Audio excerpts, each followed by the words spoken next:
Picture this. You're scrounging under the couch cushions for spare change, maybe enough for a cup of coffee. Frustrating, right? Now imagine a whole island nation doing the same thing, except instead of loose coins, they're collecting billions in corporate fees and investment income. That, my friends, is the curious case of tax havens. These tiny nations, often nestled away on idyllic islands, have long been shrouded in secrecy.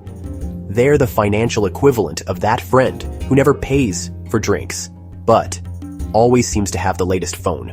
The world loves to hate them, branding them as shady and exploitative. But here's the kicker. They're making a killing. And no, it's not by picking pockets. Tax havens have developed a sophisticated system of generating revenue, all while keeping taxes incredibly low. Intrigued?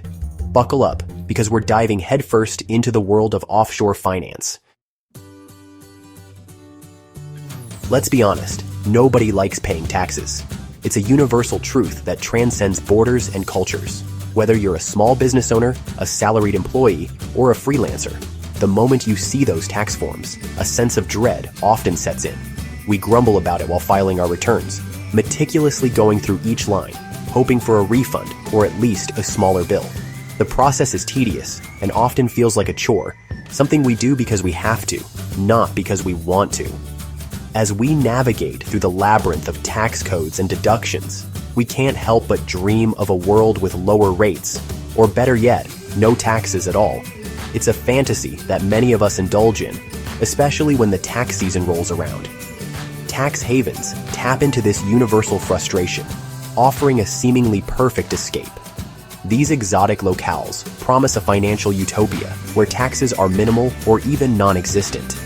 They market themselves as the ultimate solution to our tax woes.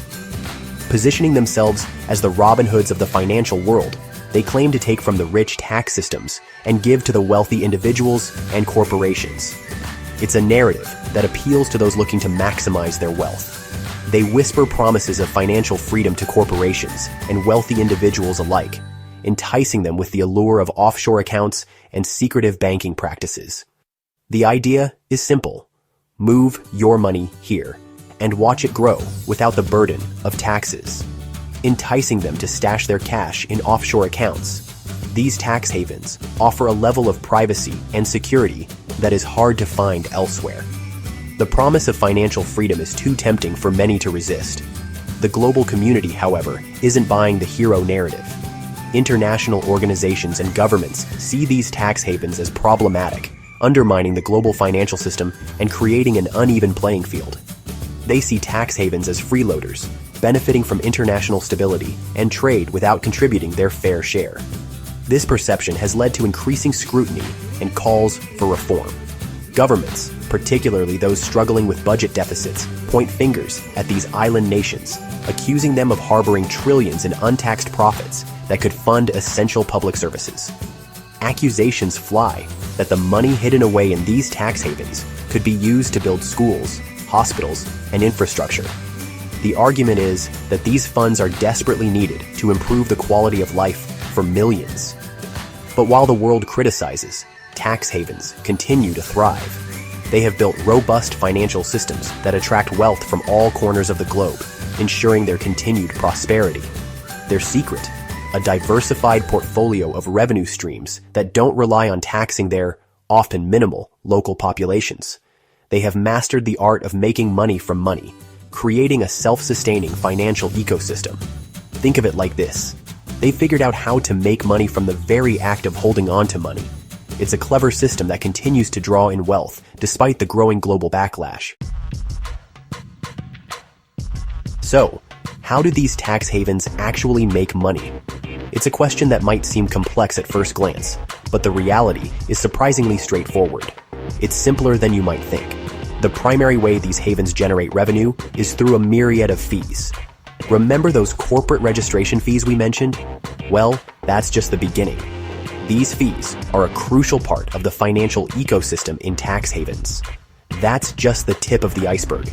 Beyond registration, there are annual renewal fees, compliance fees, and even fees for simply maintaining a presence in these jurisdictions. Imagine a luxury hotel with an endless buffet of financial services. Each service comes with its own price tag. And the menu is extensive. Want to set up an international corporation? There's a fee for that. Need legal advice on how to navigate international tax laws? Another fee. Need a bank account with ironclad secrecy? Another fee, please. These accounts often come with high maintenance fees to ensure the utmost confidentiality. Fancy a work permit to enjoy the island life? You guessed it, another fee. These permits are often renewable annually, adding to the recurring revenue stream. Tax havens have become masters of monetizing every aspect of offshore finance. They offer specialized services tailored to the needs of their wealthy clientele. They offer a smorgasbord of services, each accompanied by a tidy price tag. From asset management to estate planning, every service is designed to generate revenue. And because they face little competition and even less regulation, they can charge a premium for their offerings. But wait, there's more. These jurisdictions also benefit from the lack of transparency, allowing them to impose hidden fees and surcharges. These island nations also generate significant revenue from luxury real estate. The demand for high-end properties is ever growing, driven by wealthy individuals looking for a safe haven for their assets. Think sprawling beachfront villas and exclusive penthouse apartments, all snapped up by wealthy individuals seeking a slice of paradise and a way to park their assets. These properties often come with hefty price tags and ongoing maintenance fees, further adding to the revenue. And let's not forget the luxury lifestyle services. From yacht docking fees to private jet landing charges, every aspect of the high life is monetized. These additional services ensure that the revenue streams are as diverse as they are lucrative. Conferences and networking events also play a role. These events attract high net worth individuals and corporations who pay premium prices for the privilege of attending and making valuable connections.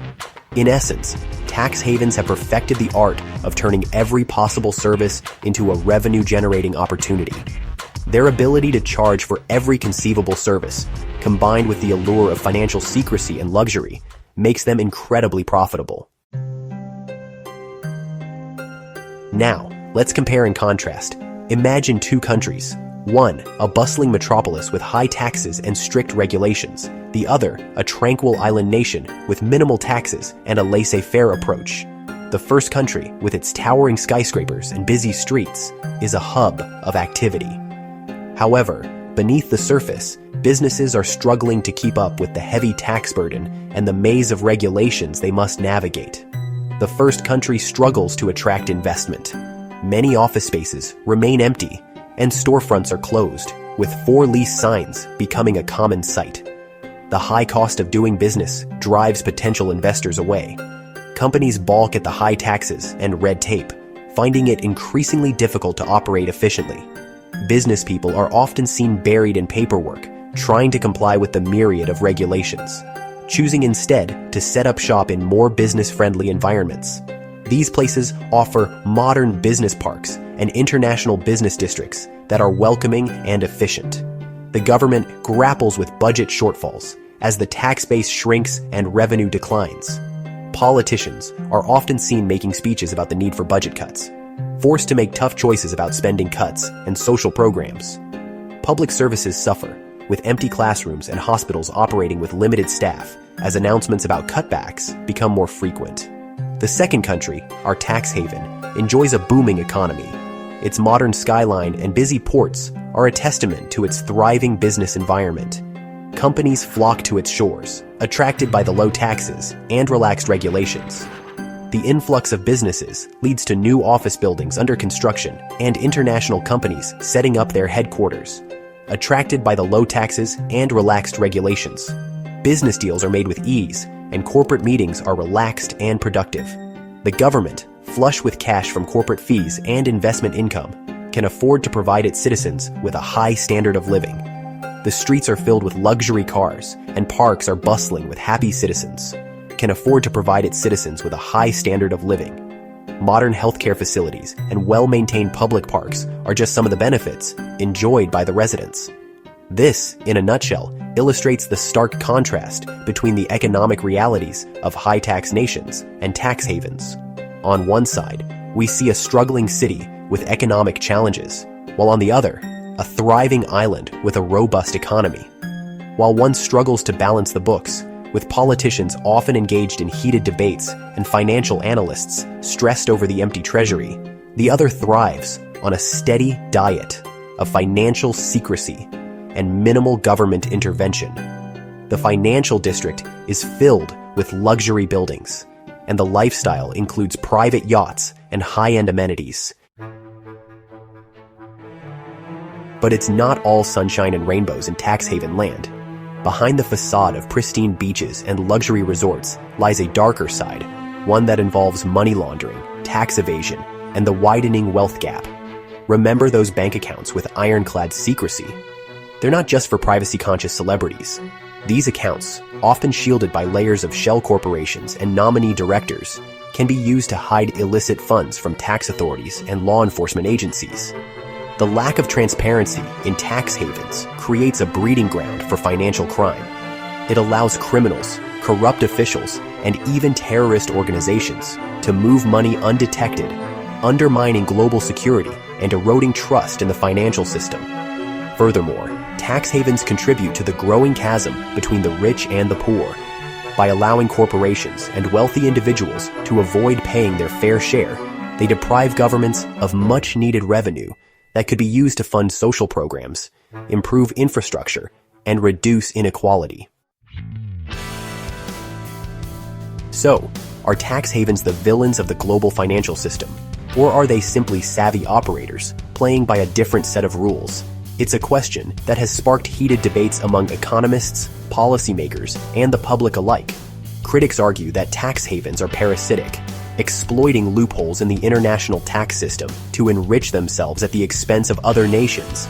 They call for greater transparency and stricter regulations to curb the flow of money into these offshore havens. Proponents, on the other hand, maintain that tax havens provide a valuable service by offering a low-tax environment that encourages investment and economic growth. They argue that high-tax nations have only themselves to blame for their inability to compete. The truth, as always, is likely somewhere in between. Tax havens, for all their flaws, expose the shortcomings of the current global financial system. They highlight the need for greater international cooperation and a more equitable distribution of tax revenues. Tax havens are a complex and controversial issue, one that defies easy answers. They are a microcosm of the challenges facing the global economy, globalization, inequality, and the struggle to balance national interests with international cooperation. So, what do you think? Are tax havens simply shrewd business operators, or are they undermining the global financial system? Share your thoughts in the comments below, and let's continue the conversation. After all, the only thing more secretive than a tax haven is our collective silence on the matter. Oh, by the way, if you want hundreds of dollars in cash bonuses without moving to the Cayman Islands, check out moneysmylife.com, where banks pay you to open a checking account. No offshore accounts required.